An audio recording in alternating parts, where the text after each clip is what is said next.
Chronicles, it's your man, Horror Flick Big Mitch from 106, and I'm kicking in doors with 03 O's and 2 H's, 101s. Yeah, we Vegas sons.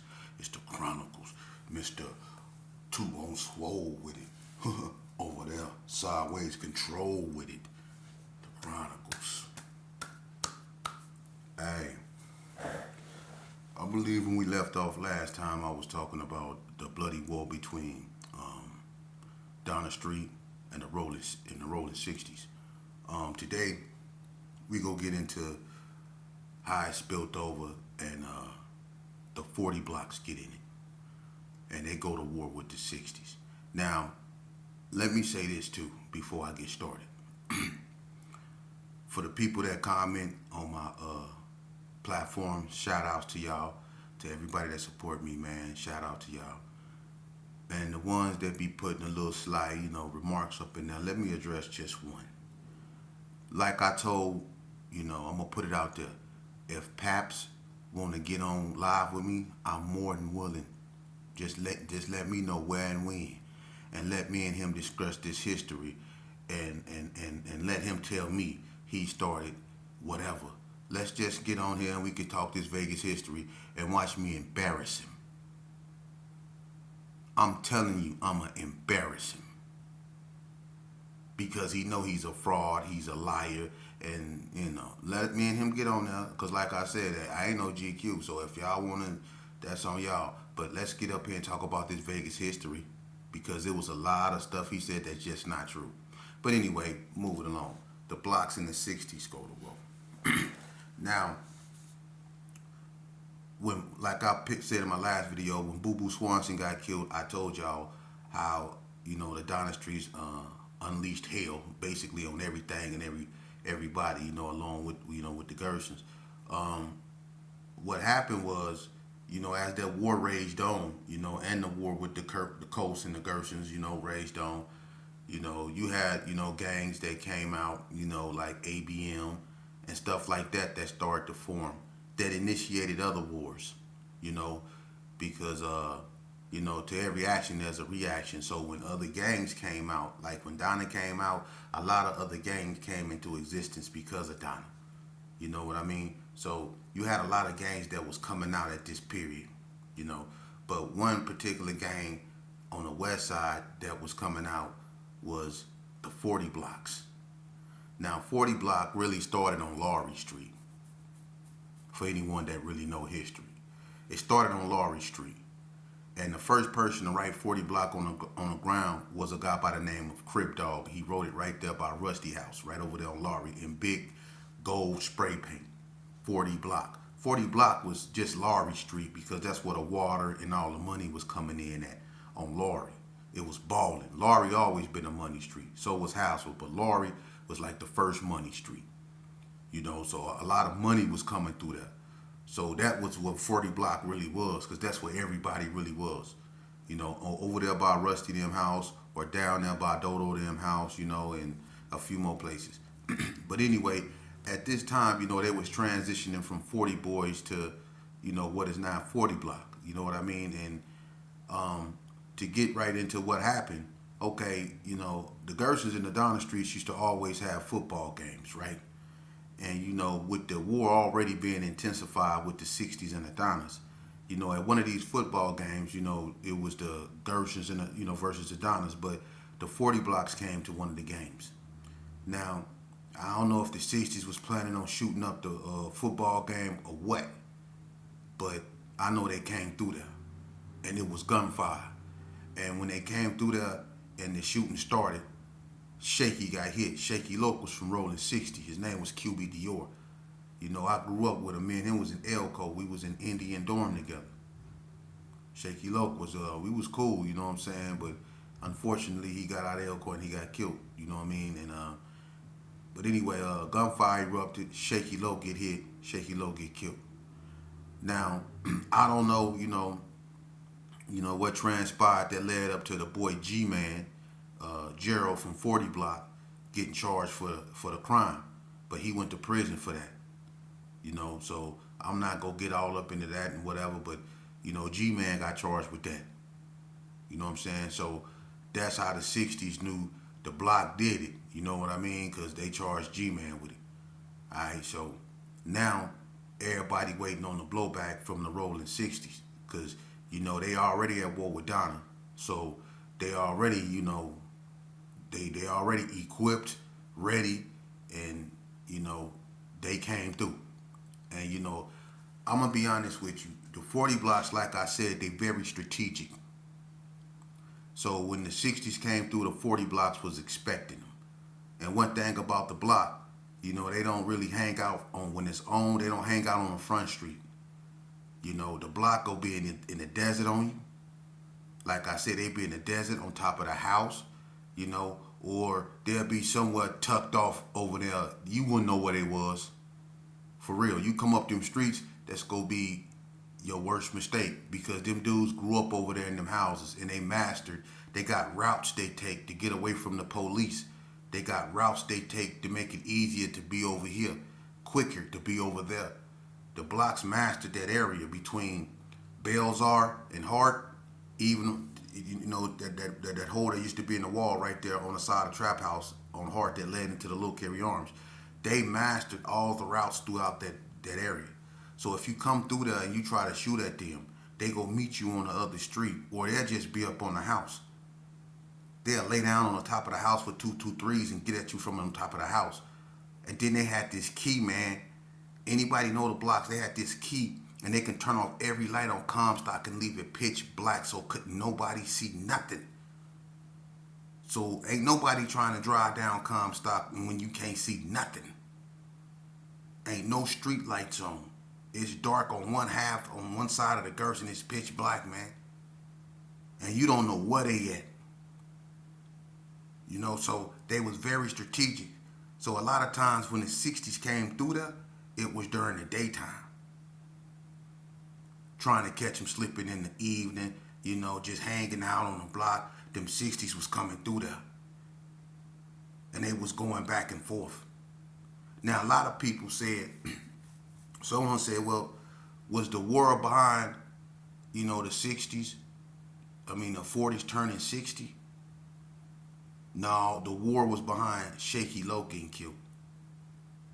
When the 6-0s left the block and became, you know, went to Crip City and became what they became up over there, you know, the block just went, you know, the block turned 40 boys, you know, when the 60s left. The block turned 40 boys. So there was really like, they wasn't gang banging on the block. You had Gersons on the block, but then you had 40 boys. 40 boys was a clique of dudes. They was like the first clique of dudes that was just about women and drinking 40s. That's why they was called 40 boys. You know what I mean? So, you know, they went through a brief period of that, and then they became 40 block. You know, and that's, you know, I have to do a thing on the block, you know. But to make a long, you know, to get back into this, you know, I'll say this right here. I remember one night, Vegas Chronicles. It was me, Tony Pope, Hard Tackle, and we had Tricky C's sister, Tussie, in the car. And we was in this brown bucket. And Tony Pope remember this. You know what I'm saying? I don't know if he's still in his right mind, but if he is, he remember this. We was driving up the block, you know, and we were just rolling, you know what I mean? And you know, we went up, I don't know if that, we went up with that lorry, and we was coming around, and somebody threw something at the car out the, you know, through the desert. And we stopped like, who the fuck was that? And we like, who was that? And they like, who was that? And we was like, this Gerson, you know what I mean? And we hollered out, Gerson. And, you know, that's why I be saying, you know, sometimes them blocks be, you know, I'm going to keep it real. They dirty. Just like us, they dirty. And they heard us say Gerson. And they still opened fire. They shot the car up. Shot the windows out. Tussie got hit in the neck. It was a chunk of skin going out her neck. And we ended up driving over there, and we pulled up in front of my cousin Can Can house, and I had glass all in my back. You know, Hard Tackle was in the back. He had glass all in his curl. You know what I'm saying? They shot the car up real bad. So when they be on that type of stuff. You know what I'm saying? Blowing on any and everything. You know, they don't be trusting nothing. And then they gonna tell us the 60s be trying to, roll up hollering, what's up, trying to act like they Gersons and get the block. So the block, they don't trust nothing at times, you know what I'm saying? When they own one, they own one. So it's best not to come over there. It don't matter who you is. When they tripping, they tripping. In the 60s used to come through there a lot. Like I said, me and Big Lay got in a shootout right there on Comstock. He used to be in a white glass house, and he came through there blowing. You know what I mean? And I inadvertently got up in it because I was coming, across the street. So we got to lighten it up, you know what I mean? And that's a lot of G's, you know what I'm saying, get caught up in shootouts with the 60s for them coming over there shooting up the block because it's G's that stayed on the block. So when they came up over there, a lot of times, it was G's that was, you know what I mean? So it was going back and forth. But, tragedy struck 40 block, Hefty, Donnie. Donnie got killed, at El Dorado, and so while the 60s and the 40 blocks was going at it, the block, Hefty was a known 40 block, you know what I mean? Everybody remember Big Donnie, you know what I mean? And, when he got killed at El Dorado, that kind of really that shook up a lot of things, you know what I mean? And stuff just started really getting out of hand, and the 60s didn't care nothing about that. They kept on coming. And the 60s was really, adamant about getting at the block, you know what I mean? And what ended up happening was they ended up killing Snoop, Booby from 40 block, the 60s. They knocked him down, and that's when, it just, things was just really, really getting out of hand, man. But they killed Snoop, man. The 60s killed Snoop, and it was on. And not just out here, but in the penitentiary system. Whenever a 40 block came, because the 40 block is not a big gang, like the 60s. They're not a big gang, but they big enough to hold their own. But when they was coming to prison, it wasn't a lot of blocks in prison. So when they come to prison, they basically rock with the Gerson. So when they was coming to prison, most 40 blocks, I geared to them, when they came there, they had issues with the 60s. It was on with them on site, and even in the joint, and some 40 blocks got out. Some got out, but some PC'd up. And I don't understand that, you know what I mean? But some PC'd up, and that's crazy. Ain't it, Omar? No good. Ain't it? Why you PC'd up, dude? And it is what it is, dude. You was a porter on PC. Rob, you ran when Lil Kool-Aid fired on you. You ran to the sergeant's office. And when I tried to come get you, you said, "Get away from me, sheep," hella loud down there in Times Square. Mac 10 got down. Lil Rocket Bobby, he got down. They ended up stabbing Mac 10. Mac 10 and Crunch from 60s got down. But they ended up stabbing Mac 10. Head, Keith, they ain't do nothing to him. Me and Keith was in Unit 4 together. They ain't approach Head with none of that. You know what I'm saying? Or Keystone. Keystone was down there with us. They never approached Keystone with none of that. And Stone was out there with the business. For sure, for sure. You had Buzzo and you had Stone. Them that's one and two when it came to that work. 1 and 2. You know what I mean? And I ain't gonna I get credit where credit is due. Buzzo and Stone, when it came to putting in work, you had that 1 and 2. For real. Them boys wasn't no joke, and to be up against the 60s and not have the numbers but still be in it like that tells you that, the block was real. They was crafty at what they did. You know what I mean? But we had some serious bloody wars, and another war that kicked off, the ABMs, and the Parus got into it, No Shame, ended up shooting Kayla, you know what I mean, and No Shame, a lot of people don't know. No Shame, fella, you know what I'm saying? Fella, he became an ABM, you know what I mean? But fella, I don't want to really get up into that, but I grew up with Charles Whaley, fella, rest in peace, you know what I'm saying? But fella used to be in the coast, you know what I mean? But fella was Paru, and fella, got into it with the Parus, and I don't know what happened. Don't want to get into that, but he ended up, becoming an ABM, one of the founders of the ABMs. Anybody murderers, and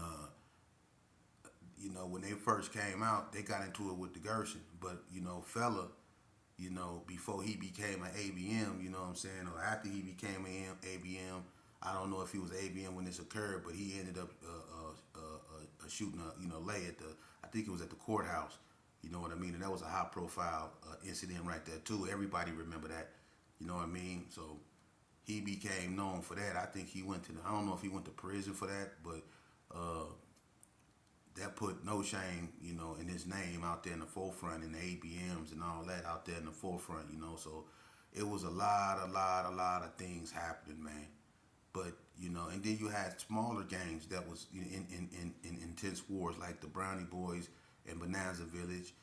Sydney Sue and the Brownie Boys was going at it. And they ain't big gangs, but they gangs that's big enough to do damage. Then Three Streets came out and they got in it. And you had the smaller gangs warring like that. You know what I mean, alongside of the big gangs. So Vegas was really cracking. You know what I mean? Now, I'm going to say this right here, man. I'm going to say this right here, man. The 40 block and 60 war, it was intense. But as far as being bloody like the Donna, and because see, what happened with the Donna streets, the Donnas was still warring with the 60s. But what happened is they got caught up in also a war with the hood. Keith Carter and all them started really warring with the Donnas. So the Donnas was, they was into it with the 60s, but at the same time, they was also warring with the hood now. And the hood ain't just a little small neighborhood. They the oldest blood gang in Vegas. And they are forced to be reckoned with. So the Donnas couldn't just, deal with them and then just deal with the 60s like that, you know what I'm saying? Because sometimes, man, you know what I mean, when that's like fighting two wars on two fronts, you know what I mean? So they had to get a one with the 60s kind of like a break and focus on the one down there with the hood, you know what I mean? Because the one with the hood really got out of hand. The one with the hood, it was going back and forth, it really got out of hand. So the 60 and the Donna war kind of subsided a little bit. It was still on, but it kind of subsided a little bit, because the Donnas was locked in the war with the hood now. And that's crazy. You know what I mean? Because the Gershons and the ABMs was into it. The Gershons and the Coast was into it. And then the Gershons and the Parus get into it. Richie Rich get killed. Now the Gershons and the Parus into it. Things just started spiraling out of control. And before Richie Rich got killed, we was already into it with the Parus. I mean, Larry Brown, Tony Poole, and K-Lay was three the hard way. They was going around, man, and they wasn't no joke. The Joker, Larry Brown, and K-Lay, they was going around, and they was feuding with Bread and Sonny and DMC and all them. Everybody was feuding, and it was on site. And everybody know Tony Poole wasn't playing. Tony Poole was switching cars. He used to roll around in a gray Cadillac, a two-door gray Cadillac Diamond Tug, right? But one day he crept up on us so cold. He was in a convertible. I don't know if that was a white Cadillac, but I know it was Andre Stampley car. The boy Epic LX is from the not from 60s, but LX is from the coast. Rest in peace. It was his car.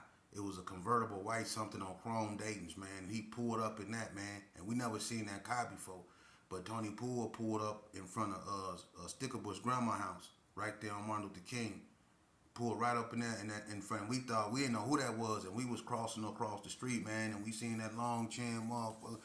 And Tony Poole, the Joker, it was all bad too, and he wasn't playing. He wasn't playing. It was all bad too. Tony Poole wasn't playing. Had the desert on fire. He wasn't playing.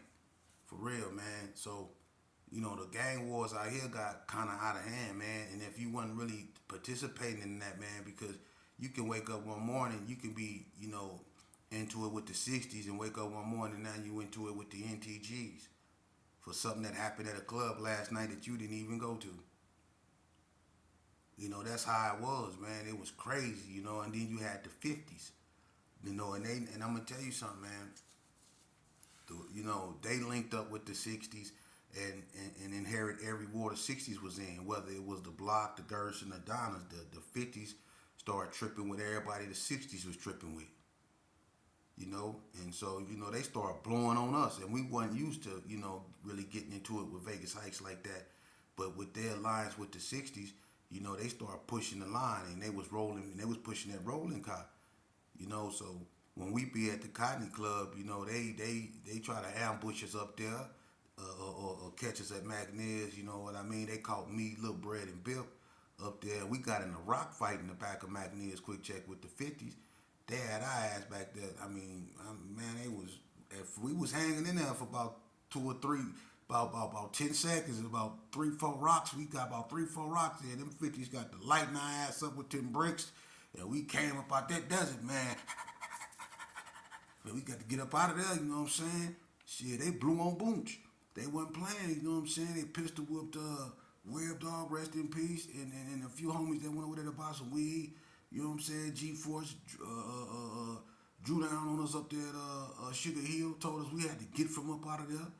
You know what I'm saying? We couldn't come up there no more. We got into it a lot. They hit me in my eye up there, McNair's Quick Check, and shook me up in there. Had me coming up out of there. You know what I mean? And I had to go over there and do. I mean, the 50s was tripping. You know what I mean? So, I'm saying that to say that Vegas got turned up. Vegas got turned up. For real, man. And,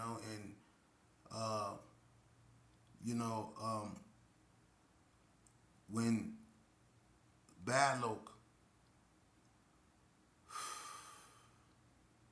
when Paul Synagogue got killed from Burgundy Square, Peru, oh my God, man. Man, you talk about a funeral. Man, it wasn't, man, that was one of the biggest, reddest funerals, man. God, boy, and them Bloods wasn't playing. When Bad Loc got killed, it was like, it was just on. It was on, man. And everybody was just warring. And I'm going to tell you something that played a cold role in a lot of stuff. That Sherm, PCP, that water started having an effect, not just on individuals, but on whole hoods. That Sherm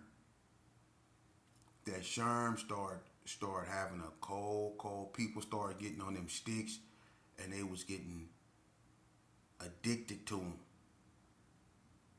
And that started changing a lot of the behavior. It started getting more crazier and crazier. For real. And you seen, incidents like, you start seeing like unfortunate incidents, like what happened with, Fat Dad. His case was all on the news. Fat Dad was wet, full of that water. And what Kalipo did, he was full of that water. That Sherm started making people do some crazy stuff, man. And people started getting really crazy, man. On 40 block, man, you can really see it, because all the water was on the block at one point, man. And I stayed swimming in the deep end with stayed swimming with no life jacket. I was on that water for real, and I walked around in the summer with a trench coat on and a 12 gauge and a blew out ass curl. So you already know I was burnt out. You know, but I wasn't playing. Lips was white, eyes was bloodshot red, drinking some hot ass night train, and I had a gauge with about 5 shells in it, and I wasn't playing. I wasn't playing. Ask anybody. I wasn't playing. Yeah, and I was walking around over there with me, Dodo, and Big Insane. When Big Insane was in his right mind, you know. And shout out to Big Insane, man. Quit telling everybody I'm dead, dude. That's crazy, dude. Don't wish that on me, homie. I wouldn't wish that on you. You know, but shout out to Big Insane, man. You know, get it together, brother. Get it together, man. God bless you, but get it together. But anyway, yeah, I'm gonna get more into Delhi gang wars. You know, somebody wanted me to talk about Winslow Park, and people don't understand that. The 60's tried to take Winslow Park and tried to turn them 60, and they wasn't having it. You know, they didn't go for it. You know, in Winslow Park, got into it with the 60's.